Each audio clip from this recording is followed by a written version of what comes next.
যাই, ওইখানে গিয়ে জানার চেষ্টা করি যে উনি এটার অন্য কোনো কারণ আছে কিনা সেটা বলতে পারেন কিনা। একটা তদন্ত কমিটি ওই সবচেয়ে জ্ঞানী লোক যিনি সারা শরীর নিয়ে গবেষণা করে ওনার কাছে চলে গেছেন, যে গোটাল ঘটনাটা সংক্ষেপে বলে দিয়েছেন।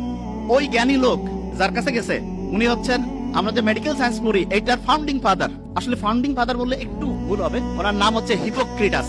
যারা ডক্টর তারা জানে যখন মেডিকেলে চান্স পায় তখন যার নামে ওত দেয় তার নাম হচ্ছে হিপোক্রেটাস। এবং ইন্টারেস্টিং জিনিস, উনি ওনাদের ঘটনাটা শুনে বলছে যে ঠিক আছে আমাকে কয়েকটা দিন টাইম দেন, আমি এটা নিয়ে একটু গবেষণা করি, একটু ভাবনা চিন্তা করি, তারপর আপনাদের বলবো। বাস ওনারা চলে গেছে। 1.5-2 সপ্তাহ পরে উনি ওনাদের কাছে লোক পাঠাইছে যে আমি কারণ খুঁজে পেয়েছি।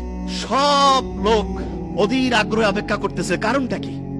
যখন হিপোক্রেটাসের 1-to-1 সামনাসামনি আসছে তখন উনি বলতেছেন যে আপনারা যে মনে করছেন যে কোন ঐশ্বরিক শক্তি এ কোনো অপরাধ করছে, কোনো পাপ করছে, এই কারণে তাকে হচ্ছে যে অজ্ঞান করে এরকম করে মারধর করতেছে, আপনারা দেখতে পাচ্ছেন না, ব্যাপারটা মোটেই এরকম না।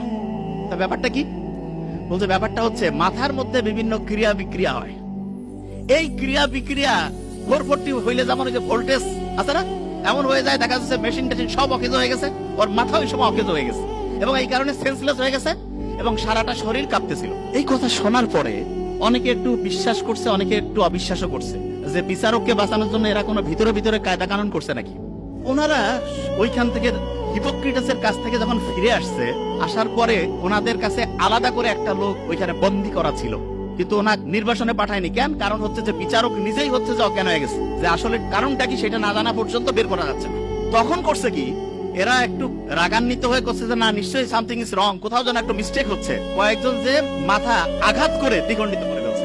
মাথার খুলি যদি খুলে ফেলে তখন দেখা যাবে যে একটা গ্লাসের মধ্যে যদি পানি রাখি, ওর মধ্যে মাখন রাখলে যেমন হয়, গোটাল মাথাটার মধ্যে আমাদের ব্রেনটা অনেকটা মাখনের মতো।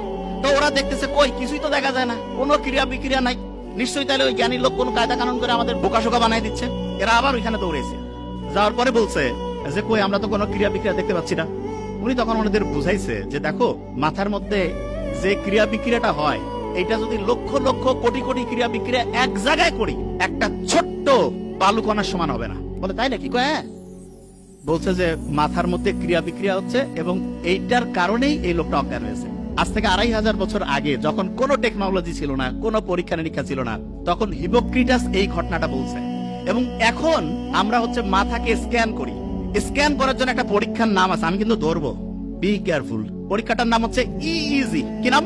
আচ্ছা মনে রাখার একটা সহজ বুদ্ধি বলি, হার্টের পরীক্ষা করার জন্য ইসিজি করি না, মাঝখানে সিটা কেটে দিব, সি এর জায়গায় ই দিব, ইইজি। কি নাম? ইলেকট্রোএনসেফালোগ্রাম। মানেটা কি? ব্রেইনের মধ্যে প্রতি মুহূর্তে